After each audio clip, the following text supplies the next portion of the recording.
being in the presence of that joy and that love, no matter where you go, can be that through line between who you are on The Office and who you are as an actor and who you are on your podcast and who you are as a friend and who you are as a family member. And for me, I'll just speak for myself, and I'd love to hear what your theory on this is, Reza. But like when we make that primary intention, which is to lean towards joy, to be in love, to be a spiritual being, that it ultimately can be the thread between all of the different parts that we play in our life. Gabby Bernstein, a role model for spiritual seekers. There's this biological condition of wanting or needing to be in connection to spirit, but it's often the thing that we look for in all the wrong places. That connection, between, it's so hard to draw the line, like where's self-help and where's spirituality and where's philosophy and where's psychology, where it's all united, it's all part of one. I think it's all the same, potentially. I mean, we can get into that. I agree. I think it's all the same. It's all different slices of the same pie, which is the human experience. And, you quoted, Père Teilhard de Chardin, we're not human beings having a spiritual experience, we're spiritual beings having a human experience. And, for me, when I really realized that, so I grew up a member of the Baha'i faith, and I'm a practicing member of the Baha'i faith right now. That's my religious tradition, but I left it hard in my 20s, like so many people in their 20s do, to go kind of find myself in the big city, and had a lot of great times, but also had a lot of really, really difficult times. And when I look back at those, at what I went through, I realize now that we didn't have the vocabulary then that we do now around mental health, but I really was going through a mental health breakdown. I would have debilitating anxiety attacks that would literally leave me shaking on the floor. I was in severe depression, getting treatment for that. But no one talked about, you have mental health issues. I was deep into addiction. I was really poly-addicted, pretty much anything you could kind of get addicted to. I was just trying to use, like you said, to kind of soothe and escape that wound, and trying to connect in unhealthy ways. But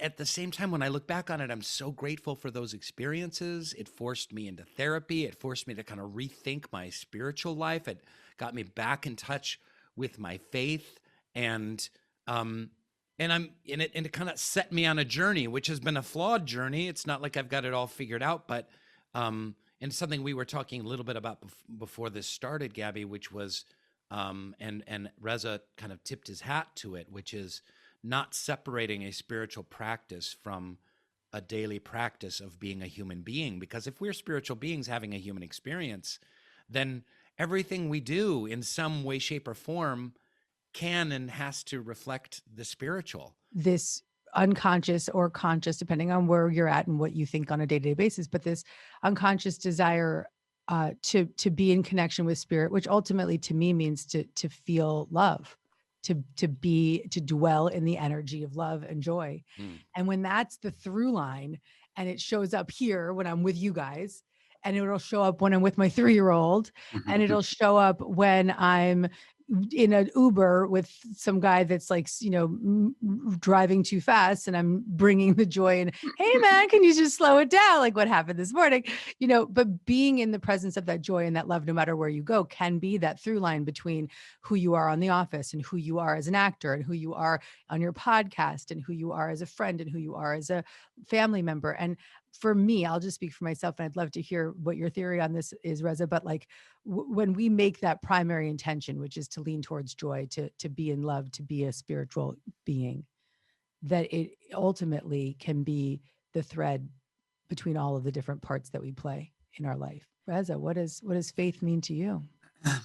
Rainn knows this because I say it all the time, but my absolute favorite Bible verse is from the book of James, which is my favorite book in the Bible, written by my favorite character in all of, Judeo-Christian history, James, the literal brother of Jesus. James, one of his most famous sayings is, faith without works is dead. Yep. And I love that phrase. I love it. You I didn't know, know that that was James's phrase. that I was mean, like, James's phrase. I mean, I might have Faith. thought it was like Jesus's or something. God bless James. You would think so, but I'm it's, taking yeah. his best one-liner and giving it to his brother. Yeah. And there's background to that phrase too, because he was actually, James was very much in conversation with Paul. Paul, who essentially gave us what we now call Christianity.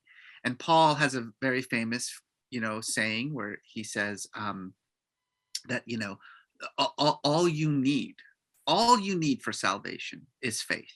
You don't need anything else, right? That it's just, faith is a gift given to you by God. Salvation is a gift given to you by God, and all you need is faith.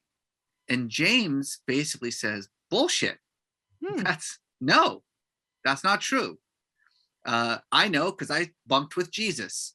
Right. and Right. and no, that's not what it is. That if you have faith and you don't have works, then what's the point?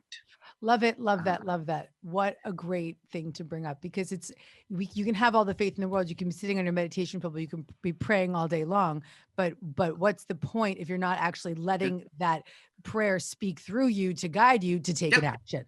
I mean, he literally said it's dead. That's the words that he uses. He Yep. doesn't say like, it would be better if you expressed your faith in works. He says it is dead. It's useless. Go live in a cave if that's what you want to do. So good. So to me, it's really about like every decision in your life, from how you shop to what you buy, to how you respond to people, to how you respond to evil. That's what faith is. Mm-hmm. It's faith is external actions.